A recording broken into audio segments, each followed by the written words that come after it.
Good morning मेरे प्यारे बच्चों, आप लोग को मेरे यूट्यूब चैनल में स्वागत है। तो चलिए आज हम लोग क्लास 8 का साइंस पढ़ते हैं। पहला चैप्टर फसल उत्पादन एवं प्रबंधन। ठीक है, फसल उत्पादन और प्रबंधन ध्यान से देखिएगा ताकि आप लोग को समझ आए।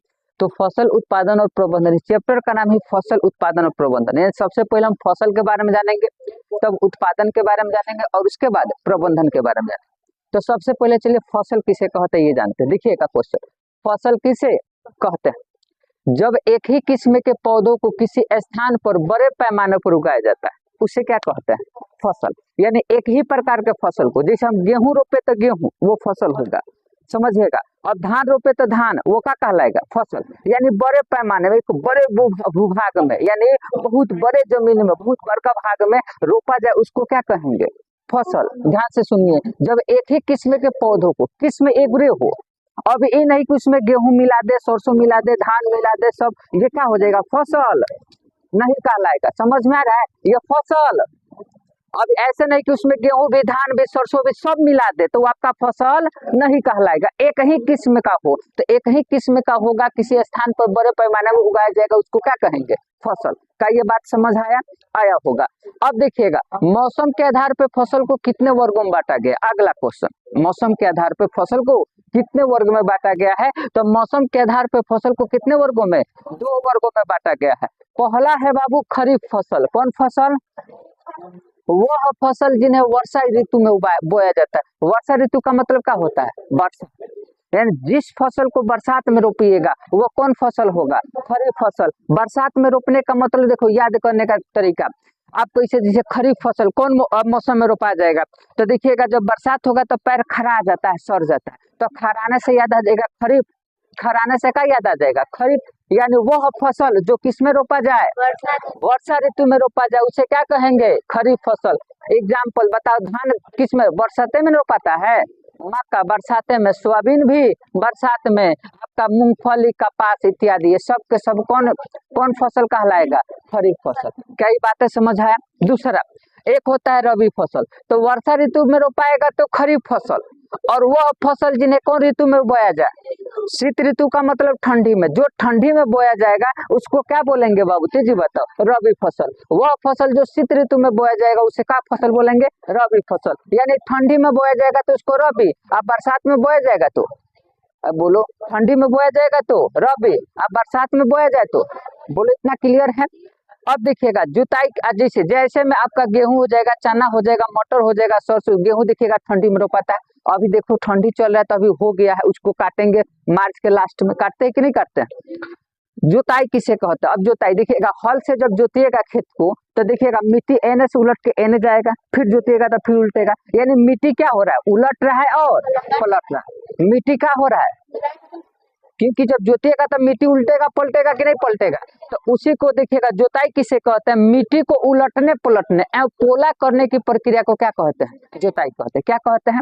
जुताई। तो हम आशा करते हैं कि समझ में आया होगा। ठीक है, चलिए तो आप लोग फसल के बारे में जान चुके होंगे। तो अगला क्वेश्चन देखिएगा, ध्यान से दूर देखिएगा। तो अगला क्वेश्चन क्या है बाबू? उर्वरक और खाद में क्या अंतर है? देखा करे, बाद में इति कीजिएगा। इधर उर्वरक और खाद में क्या अंतर है? अगला क्वेश्चन। सबसे पहले जानेंगे उर्वरक क्या है, और उसके बाद सबसे पहले जानेंगे खाद क्या है, तब अंतर हम बताएंगे। इधर देखा करे, तो उर्वरक क्या है? ध्यान से सुना करे इधर। उर्वरक, तो उर्वरक वह है बाबू, देखिएगा ध्यान से, जैसे कि आप दुकान में खरीदने जाते हैं, यूरिया, पोटास, डाई, ये सब क्या है? उर्वरक। ये खाद, भले गांव के लोग बोल देते कि वो खादर है, लेकिन वो खाद नहीं, वो क्या है? उर्वरक। आपका जो गोबर देखे होइएगा वो क्या है? खाद। तो अब तुम बताओ, यूरिया तुम बताओ खेतों में बनाया जाता है? कहाँ बनाया जाता है? फैक्ट्री। यूरिया, पोटास, डाई तो वो खाद नहीं, वो उर्वरक है। वो क्या है? जो खाद होता है, जैसे गोबर कहाँ बनाया जाता है? फैक्ट्रियों में। वो कहाँ बनाया जाता है? तो वही यहाँ पे लिखा, देखिएगा, उर्वरक एक मानव निर्मित लवण है। मानव निर्मित का मतलब यह होता है कि उर्वरक को मानव बनाता है। कौन बनाता है? मानव फैक्ट्रियों में बनाएगा। समझ आया?